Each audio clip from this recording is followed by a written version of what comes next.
La paz de Dios sea con cada uno de ustedes. Dios les continúe bendiciendo en gran manera.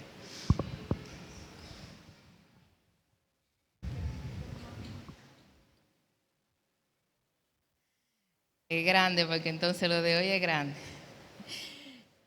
Es un privilegio, es un placer, es una honra ser la persona que Dios pone en el corazón de quienes están encargados para así hablar de su palabra, aparte de una responsabilidad. Así que vamos a Éxodo. Éxodo capítulo 1.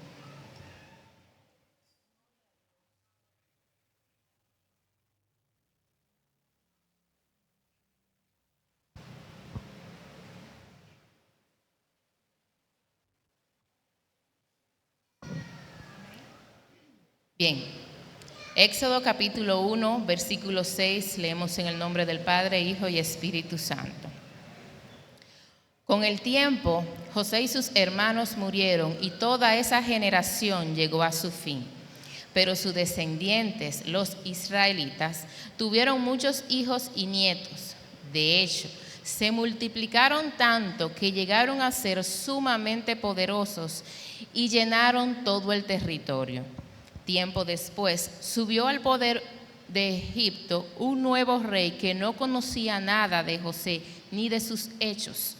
El rey le dijo a su pueblo: miren, el pueblo de Israel ahora es más numeroso y más fuerte que nosotros. Tenemos que idear un plan para evitar que los israelitas sigan multiplicándose. Si no hacemos nada, estalla una gran guerra, se aliarán con nuestros enemigos y pelearán contra nosotros y luego se escaparán del reino. Por lo tanto, los egipcios esclavizaron a los israelitas y les pusieron capataces despiadados a fin de subyugarlos por medio de trabajos forzosos. Lo obligaron a construir las ciudades de Pitón y Ramsés como centro de alimentos para el rey. Sin embargo, cuanto más los oprimían, más los israelitas se multiplicaban y se esparcían, tanto más se alarmaban los egipcios. Saltemos al capítulo 2, versículo 23. 2:23 dice: con el paso de los años, el rey de Egipto murió, pero los israelitas seguían gimiendo bajo el peso de la esclavitud. Clamaron por ayuda y su clamor subió hasta Dios, quien oyó sus gemidos y se acordó del pacto que había hecho con Abraham, Isaac y Jacob. Miró desde lo alto a los hijos de Israel y supo que ya había llegado el momento de actuar. Amén. Dios siga derramando bendición a nuestras vidas a través de sus palabras y que sea Él mismo que tome control y dominio de todo lo que se haga de aquí en adelante. Amén. El tema de hoy: ¿cuándo es la hora poderosa de Dios?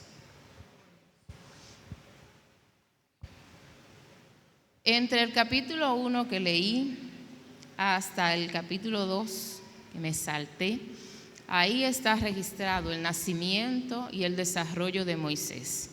Esas últimas palabras que Dios pronunció, donde dice que se dio cuenta de que habían hecho un pacto con Abraham, Isaac y Jacob y que ya era tiempo de actuar, se lo estaba diciendo a Moisés.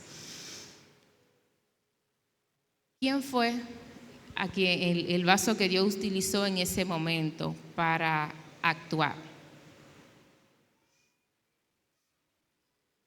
Pareciera en el transcurso de esos relatos que Dios se había olvidado de su pueblo. Es más, entre el momento donde relata la Biblia que murió José y que se levantó un nuevo rey que no conocía los hechos de José, al momento donde Dios se da cuenta que ya es hora de actuar, pasaron más de 80 años.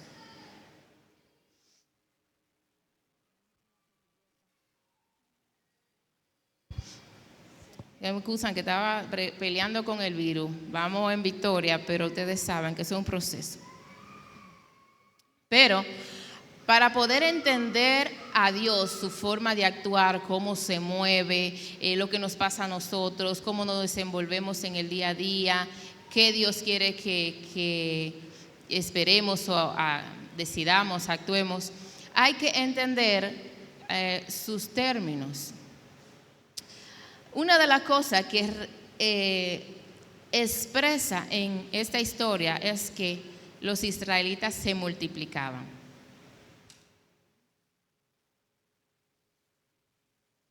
Vamos a tratar un poco la aritmética. Hay 4 operaciones básicas en la aritmética, que son la resta, la suma, la multiplicación y la división. 2 de ellas hacen disminuir el número y 2 de ellas hacen aumentar el número. Esas que disminuyen en la resta y la división, la que aumenta pues es la suma y la multiplicación. Nos interesa la multiplicación aquí. En el tema de la multiplicación, nosotros tenemos una particularidad, que nos encanta saltarnos los principios. Y vemos, bueno, mientras 10 más 10 son 20, 10 por 10 son 100, pero existen principios. Son difíciles los inicios, son difíciles los comienzos, son difíciles el esperar, pero sin ese principio no vamos a llegar o a alcanzar la meta. Así que vamos a veces, por ejemplo, cuando nos encontramos con un nuevo trabajo, nos choca el hecho de que tenemos que hacer nuevos amigos, ver en quién se puede confiar, en quién no, en que ahora tengo que aprender cosas nuevas que no dominaba. Es difícil que ahora tengo que tal vez usar un uniforme mientras tenía la libertad de no usar un uniforme. O sea, los inicios son difíciles. Si nos vamos con el tema de un nuevo integrante a la familia, los bebés, no hay principio más incómodo que ese. Quisiéramos como que prestárselo a alguien hasta que cumpla 10, un año y luego que nos lo entreguen. Una persona, alguien que ya le quite el tema de que él no se da cuenta que de día se puede estar despierto y de noche que se duerme. O que hay que darle leche cada X tiempo muy constante, que las madres no duermen como deberían de dormir. Quisiera que ya no lo entreguen que ya no usa pampe, que ya va solo al baño, que ya sabe dormir. Pero no, todo ese proceso hay que atravesarlo. O el principio de usted tomar una decisión firme y decir, de ahora en adelante, yo voy a hacer la cosa tal y tal manera. Voy a dejar de hacer esto porque no me conviene, porque a Dios no le agrada, porque no es lo correcto. Entonces te encuentras con amigos, con familiares que tratan de impulsarte a que esa decisión que tomes la rompas y caigas otra vez en lo mismo. Principio. Quisiera como que poner hay una película donde el autor tiene un control y adelanta las escenas que le causan incomodidad, y quisiéramos como tener un control que adelante el tiempo y encontrarnos en el lugar donde ya tengo esa decisión firme, donde ya no hay quien me haga tambalear ni cambiar mi forma de pensar. Pero para poder llegar, dominar, a ser maduros, necesitamos atravesar esos inicios. Volvamos a la multiplicación. Interesantemente, la multiplicación en sus orígenes no parece avanzar. Dice la regla que todo número multiplicado por 1 mantiene el mismo número. Mientras 1 más 1 son 2, 1 por 1 es 1. O sea que en la multiplicación en este momento parece una resta. Ahí es cuando tratamos de avanzar, pero no vemos avance, más bien vemos que retrocedemos. Cuando decidimos, no, voy a ser fuerte, voy a ser firme, pero como que de repente la firmeza y la fortaleza se va al suelo. A eso yo le llamo resta. Sin embargo, mientras tú dices, bueno, yo voy a prevalecer, yo me voy a someter, voy a hacer Santiago 4:7, someteos pues a Dios, resistid al diablo y él huirá y me mantengo. Entonces de repente te cambian a la tabla del 2. Mientras 2 más 2 son 4, 2 por 2 es 4. No avanzo, pero como que igualo. ¿Me voy dando a entender? Luego viene 2 más 3 son 5, pero 2 por 3 ya son 6. Y poquito a poquito vamos avanzando mientras nos mantenemos firmes, mientras nos mantenemos decididos, mientras mantenemos la identidad, mientras mantenemos el pararnos con autoridad y creer que hay un Dios ahí en el cielo que no nos deja solos. Y cuando llega el momento de 10 más 10 son 20, 10 por 10 ya son 100. Y esa multiplicación coge una carrera y una velocidad que no hay quien la alcance. Pero eso es a los sometidos, eso es a los decididos, eso es a los que se mantienen firmes, a los que se paran frente a cualquier situación y no se dejan amedrentar, no se dejan... no le voy a decir la palabra porque no quiero decirle la cosa tan fuerte. Así que la multiplicación comienza suave, comienza apareciendo una resta, luego se iguala a la suma, pero luego coge carrera. ¿Cuándo llega la hora del poder de Dios? Cuando ya tú no tienes fuerzas, cuando pierdes las esperanzas, cuando te das cuenta que por más que luche, no vas a lograr nada. Cuando casi llegas al punto de tirar la toalla, es que Dios dice, ok, ahora sí. Yo no sé si ustedes se han dado cuenta que cuando cae alguien al agua y está por ahogarse, a veces a los salvavidas les resulta más fácil esperar como que medio desmayen o le da un golpe, porque mientras se está moviendo e intenta él mismo salir, puede llegar a un punto que entonces se hunde tanto el que está en el proceso como el que lo va a salvar. No sé si han dado cuenta de eso. Entonces hay que darle a veces un knockout, hay que dormirlo un chin para poder salvarse los dos. Cualquiera que lo piensa y lo analiza diría, ay, qué cruel, pero tiene que ser así. Increíblemente, con esta historia que relata la Biblia, pareciera que cuando ese rey que se levantó,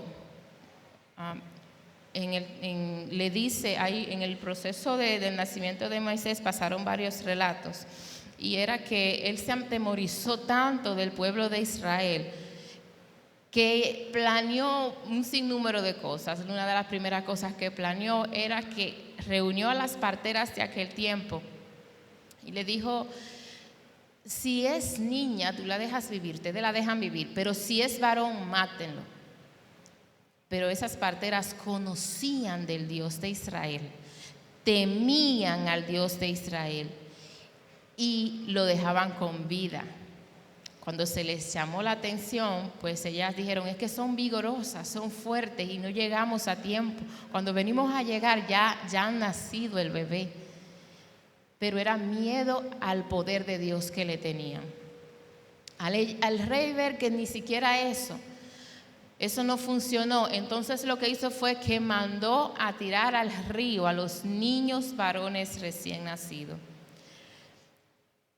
Pareciera que en cualquiera de estos dos episodios, que me imagino yo la angustia, el sufrimiento, la desesperación que tenía el pueblo de Israel al tener que ver a sus hijos morir ahogados sin que nadie le ayude, pareciera que era el tiempo de Dios actuar, mas no. Luego viene y se levanta Moisés. A sus 40 años de Moisés, ya saber, tener conocimiento, comer mucho arroz y todas esas cosas, comete un error al cual sale huyendo al rey, donde se va al desierto y pasan 40 años más. Al parecer, Dios se complace en la espera. Nosotros no. Nosotros nos desesperamos, nos ponemos locos, tratamos de arrancarnos los cabellos.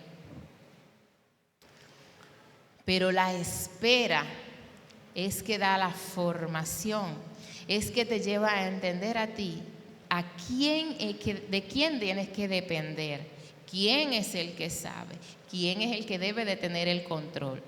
Como decimos nosotros vulgarmente, ¿quién es el manda más?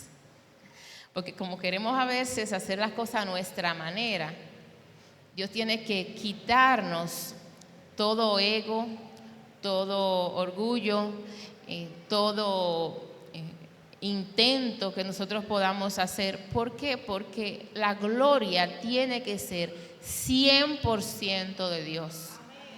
No que luego que pase la situación diga, no, pero yo le ayudé. No, usted no ayudó a Dios en ningún momento, porque aunque usted crea que lo hizo, si Dios no le da la fuerza, si Dios no pone el querer y el hacer, tampoco lo hace. O sea que todo es 100% de Dios.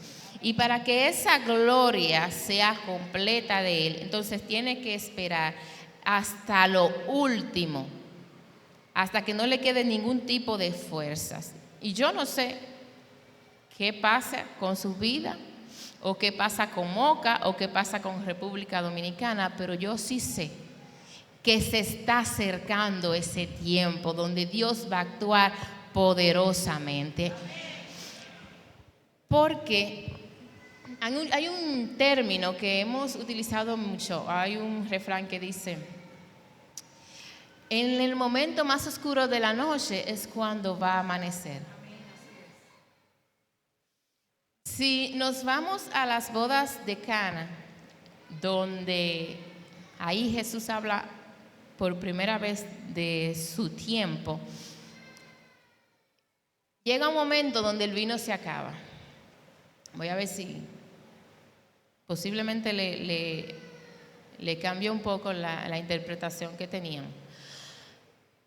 Bien, el vino se acaba, así no sé si fue que María se está dando cuenta como que los que están sirviendo están un poquito aturdidos, o si escuchó a alguien por ahí hablar, o que simplemente ve que están sirviendo un poquito más lento. El punto es que ella va donde Jesús y le dice, oye, se les está acabando el vino.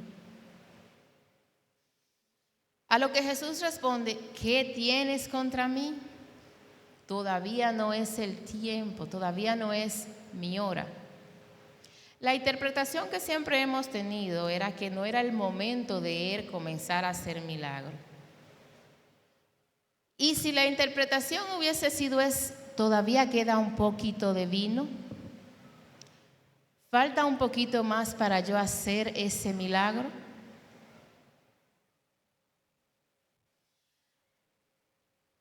En el diccionario Strong, cuando él le da esa respuesta a María, ella le dice a los sirvientes, al parecer, es la definición del idioma en el cual se hizo esos versos. Al parecer algo está diciendo, hagan lo que Él les diga. O sea, parece que María pudo interpretar cierto misterio en esa respuesta tan extraña que le dio a su mamá, que si la vemos humanamente podríamos decir, ay, le faltó el respeto a su mamá. Pero María conocía la forma en la cual Jesús hablaba y cómo Jesús se movía. Así que yo me pongo a analizar que justamente cuando ya no quedaba el vino, comenzó a dar los pasos del lugar y dar las órdenes que eran necesarias para que el milagro se produjera. Así que en el transcurso, yo dije ahorita, bueno, me quedé pensando, Soto prácticamente predicó porque él dijo, y hay otros que han testificado, y si me voy por el testimonio mío, pues ni hablar. Muchas de las veces que nosotros apoyamos ciertas actividades no es porque nos sobra el dinero, sino muy por el contrario. Pero sí vemos cómo Dios se mueve, sí vemos cómo Dios actúa y sí vemos cómo Dios se levanta y hace lo que Él quiere hacer, pero cuando lo dejamos y cuando nos sometemos, cuando mantenemos esa decisión firme, con una decisión tan valiente, no hay confianza. ¿Cómo va a ser que si, bueno, la finanza es lo más desconfiable que hay en esta vida? Si yo veo que mi pareja, sea varón o sea hembra, usted lo toma como usted quiera, su pareja,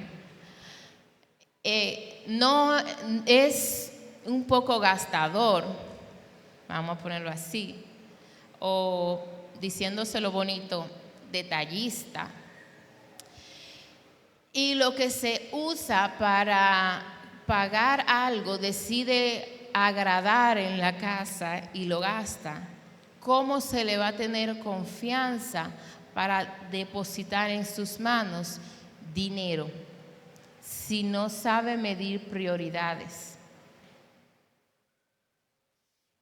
Si a alguien le confiesas algo y bueno, pues se lo dice a su mamá o a su mejor amigo, eso que usted le confesó y usted lo nota, ¿cómo usted va a volver a confiar en esa persona?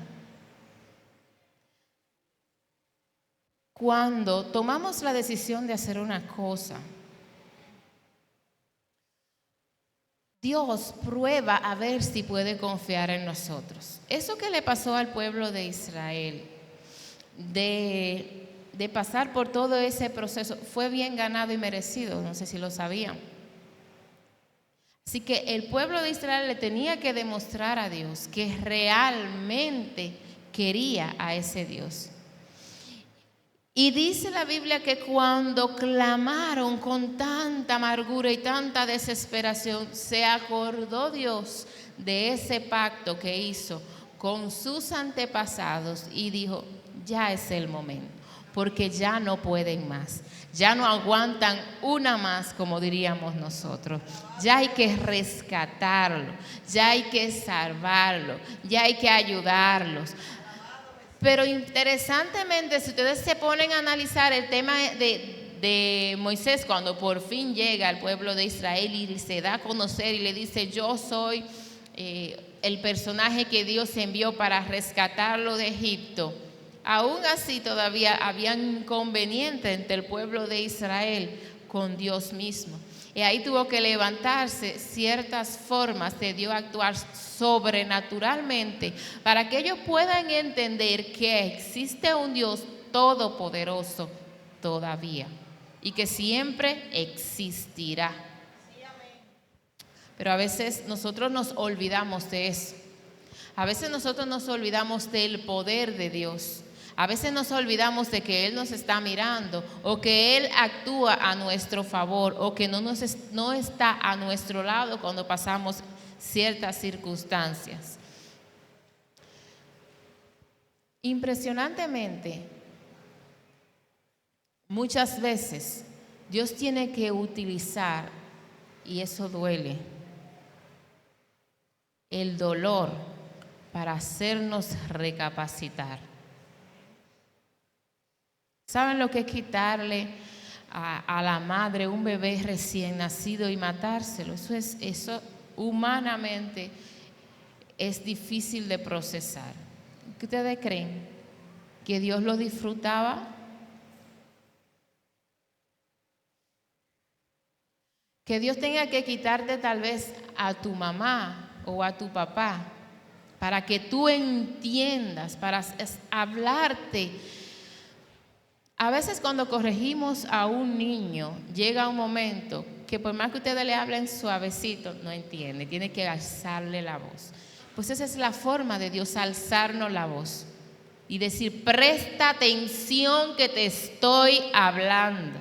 Usar su autoridad, quitándote algo que anhela, algo que amas, algo que te produce dolor, para que entienda a quién tienes que amar, de quién tienes que depender, a quién tienes que poner la mirada. Y eso es doloroso, que Dios tenga que llegar a ese punto para que tú lo observes, para que tú le escuches, para que tú te relaciones, para que le dediques tiempo. Es necesario.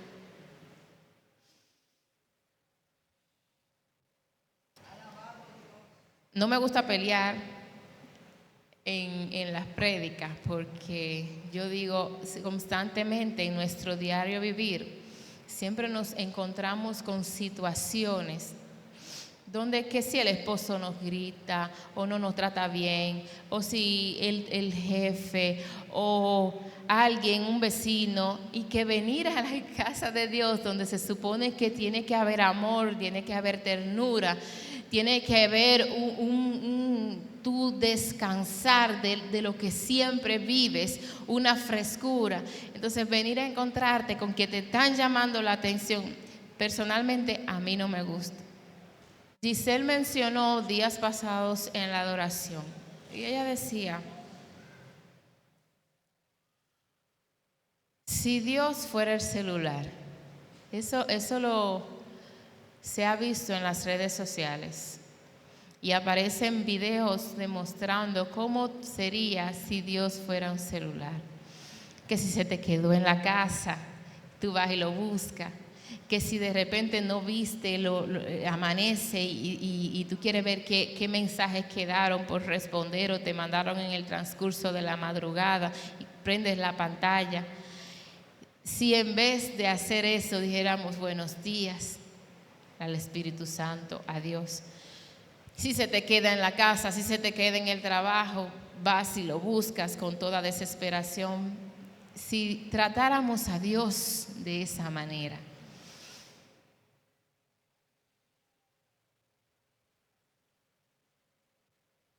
No, nos dejaron al Espíritu Santo para que nos ayude a tener relación y conexión con Dios. Muchas de las cosas que nosotros vivimos y pasamos es por no tener esa relación estrecha con Él. Yo no sé si saben, pero dentro de la presencia de Dios no hay enfermedad, no hay dolor, no hay desesperanza, no hay necesidad. Llega un momento en la oración que tú sientes, cuando logras conectar tu carne, tu espíritu, tu mente, todo, tú sientes que no hay una cosa que pidas en ese momento que Dios no te lo dé. Impresionantemente no pedimos nada, lo que decimos es, Señor, que tu presencia no se aleje de mí, porque el Espíritu Santo es quien está dirigiendo tu palabra en ese momento. Pero si logras entender que en su presencia no tienes falta ni necesidad de nada, te darás cuenta que mientras estés en su presencia, que se puede constante, diariamente, sin salir de ella, Él va a suplir esa necesidad, porque en su presencia no hay falta. Estamos plenos, estamos llenos. Si pudieran entender un poquito al Espíritu Santo, se van a dar cuenta que sería su placer, su deleite, forzarnos a todos a tener una vida con Dios, obligarnos a pasar una eternidad con Él, a relacionarnos constantemente, pero Él no puede, porque existe algo que a usted se le dio y fue ese libre albedrío para que sea usted que tome esa decisión. Y Él desesperadamente quisiera que podamos entender que nos anhela celosamente, que Él nos creó, no para que tratemos de vivir la vida según los placeres y los deleites, sino para tener una vida eterna con Él.